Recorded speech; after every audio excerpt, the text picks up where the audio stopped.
आज बंगाल कैसे आगे बढ़े, इसकी चिंता माननीय प्रधानमंत्री श्री नरेंद्र मोदी जी हमेशा करते हैं। हम उस बंगाल को, उस विकसित बंगाल को 2047 में अगर हम भारत को विकसित भारत बनाना चाहते हैं तो निश्चित रूप में बंगाल को भी विकसित बंगाल बनाने के बाद ही हम इसमें सफल हो पाएंगे। तो कहीं ना कहीं बंगाल को विकसित बनाना है तो उसके संस्कृति को, उसके मिट्टी को, उसके कला के क्षेत्रों को आगे बढ़ाना होगा और आज ये प्रयास इस कड़ी में हो रहा है। मैं इसके लिए बहुत बहुत यहाँ की इकाई को अभिनंदन करता हूँ। साथ ही साथ प्रधानमंत्री जी की जो सोच रही है कि हम युवाओं को रोजगार के साथ, युवाओं को नए अवसर के साथ आगे बढ़ाएं, साथ ही साथ युवाओं को सही दिशा में लेके चले, क्योंकि आज का युवा राजनीति में अगर आगे बढ़ता है, समाज के किसी भी क्षेत्र में आगे बढ़ता है तो उसके जीवन में वो पेशेंस होना चाहिए, वो धैर्य की प्रवृत्ति होनी चाहिए, क्योंकि हम सभी उस वाक्य से जुड़े हैं जिसमें माननीय अपने नेता, अपने पुरोधा विवेकानंद जी कहते हैं कि उठो, लक्ष्य जब तक प्राप्त न हो जाए तब तक चलते रहो। तो मैं आज के युवाओं से यही कहूंगा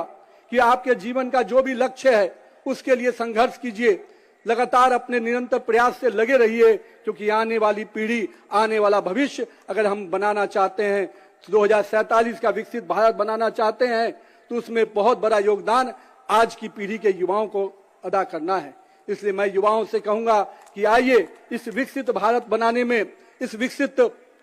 बंगाल बनाने में आप अपना पूरा योगदान दीजिए। आज के दिन मैं आनंदपुर में भीषण आग में जो हमारे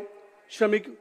मारे गए हैं, मृत्यु हुई है जिनकी, उनके प्रति मैं संवेदना भी व्यक्त करता हूं और साथ ही साथ मैं पूरी तरह से आश्वस्त करता हूं कि हमारे कार्यकर्ता परिवार, पूरा भाजपा परिवार उन परिवारों के साथ खड़ा है और खड़ा रहेगा, क्योंकि हम जानते हैं एक एक परिवार के दर्द को अगर कोई बांट सकता है तो भाजपा का परिवार बांट सकता है। आज के दिन मेले के इस अवसर पे मैं आप सभी को पुनः इस मेले की शुभकामना देता हूं और मैं अपने प्रदेश इकाई से कहूंगा कि आप इसी प्रकार के इस कार्यक्रमों को अंजाम देते रहिए। हम बंगाल के लोगों के प्रति कटिबद्ध हैं, हम बंगाल के लोगों को आगे बढ़ाने के प्रति पूरी तरह से संकल्पित हैं और बंगाल का युवा, बंगाल की महिलाएं निश्चित रूप से आगे बढ़े, इसकी चिंता हमेशा हम करते रहेंगे। मैं आज इस अवसर पे, माँ की ये भूमि है, हम दुर्गा के नवरात्रा से लेकर माँ काली की पूजा की आराधना जब करते हैं तो किस प्रकार से बंगाल की संस्कृति पूरे देश में अपने आप में अलग स्थान बनाती है। और मैं कह सकता हूं कि माँ के आराधना में, शक्ति की उस आराधना में हमारी मातृशक्ति को हम अभिनंदन करते हैं, जिन्होंने हमेशा इस आराधना को आगे बढ़ाया है। हम आज के दिन अपने माँ दुर्गा के उस पवित्र भूमि को भी नमन करते हैं, जिन्होंने